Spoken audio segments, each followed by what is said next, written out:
straight ahead of you there. About coming up on Roscoe now. And, yeah, straight ahead of you up there in those mountains is Montana's highest peak. Is right up there in that country. Actually, there's also Stillwater Mine, which is an actual underground mine. They mine all sorts of things. Huge mine. Didn't have my microphone on back there with it. For sure, if you've seen it, the deer run out right trying to head us off. That was interesting. Never a dull moment on the back of a motorcycle. I don't know what I think. I think that I was wrong. It wasn't quite Roscoe. Oh well. It's coming up. For now, I'm going to leave you. I'm going to focus on these corners.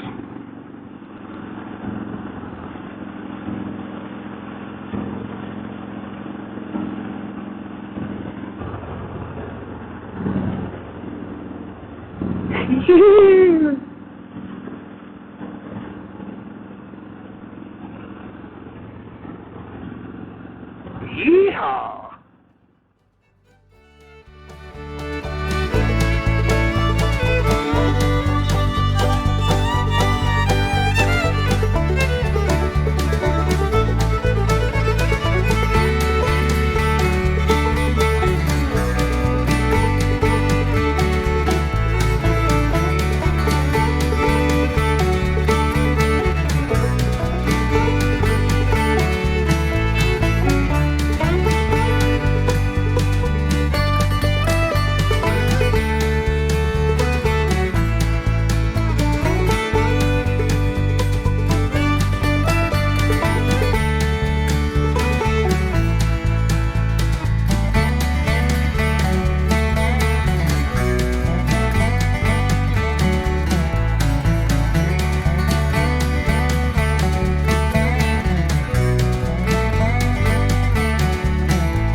This right here is the hill to go down to Roscoe.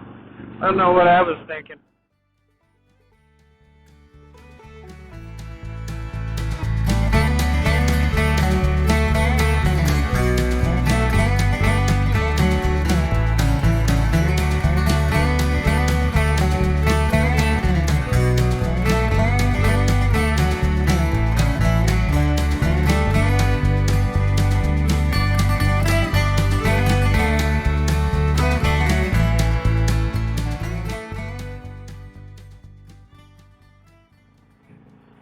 Sure if I said it earlier, but you know, Red Lodge, they host the Red Lodge Rally, motorcycle rally, Beartooth Rally. It's a small little rally.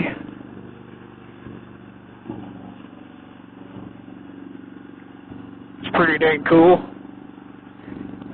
Usually when plenty of riding to be done and had, we usually like to take this route here. Take us all the way to Columbus, Montana this way. 28 miles.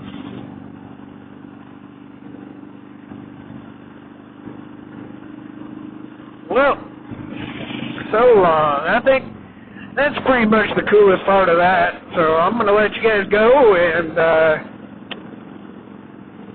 catch you on the next clip. Here we are, coming up on Big Timber, Montana. Ahead of you there are the Crazy Mountains. Well then, aptly named with all the, mountains there are here.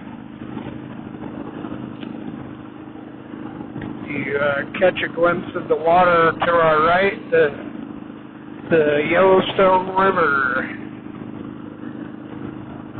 Here here after a while we'll be coming across Three Forks, and I'll start recording there again, and we'll talk about why Three Forks is important.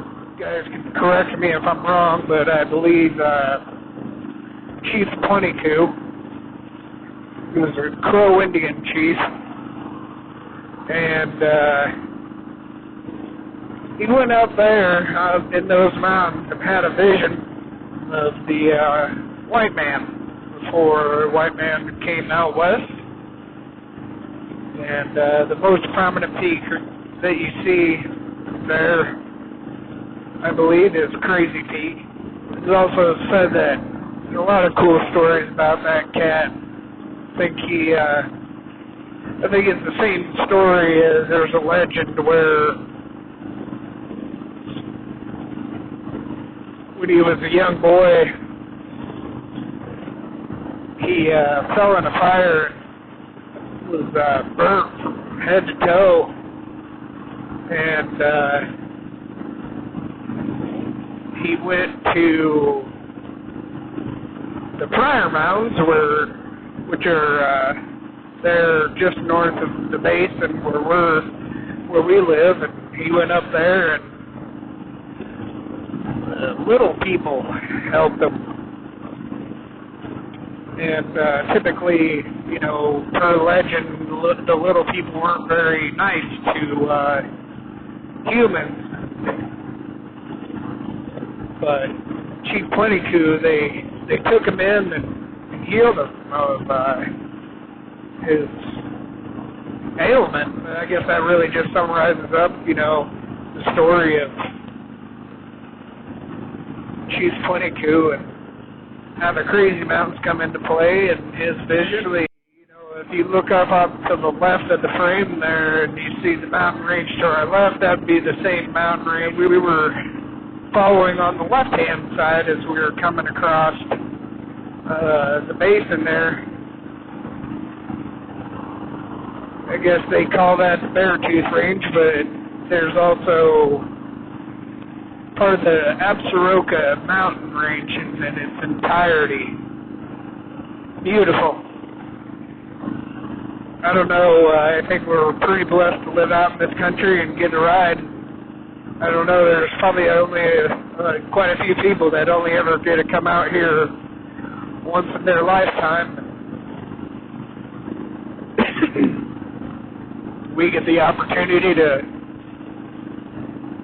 ride it on the regular.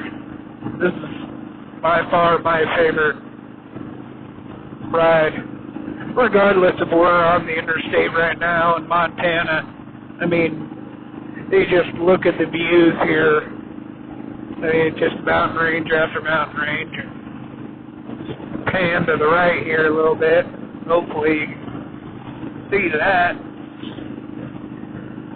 Kind of why we live out here.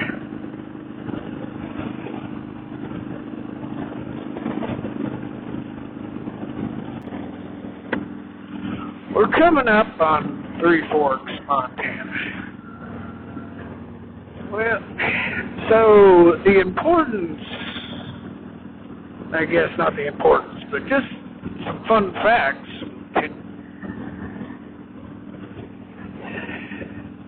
Three Forks is the name of the town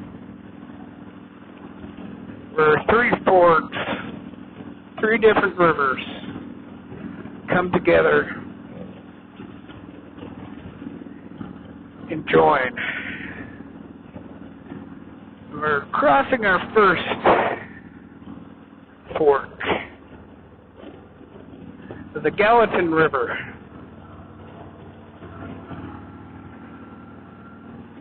The Gallatin, the Madison, and the Jefferson all come together to form the Missouri River.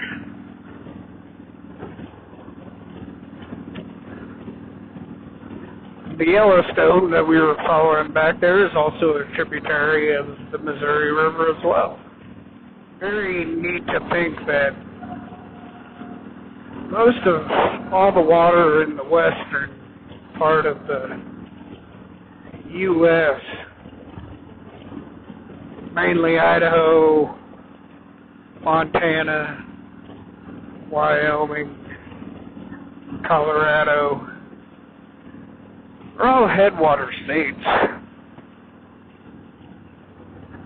And I kind of always geeked out over how far water travels.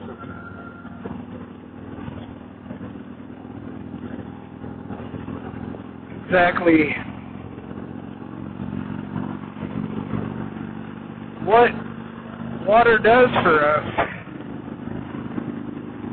Especially important out west here.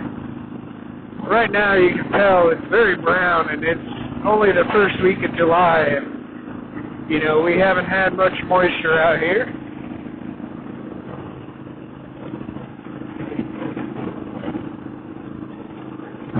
I'm gonna get back to pounding out the miles here.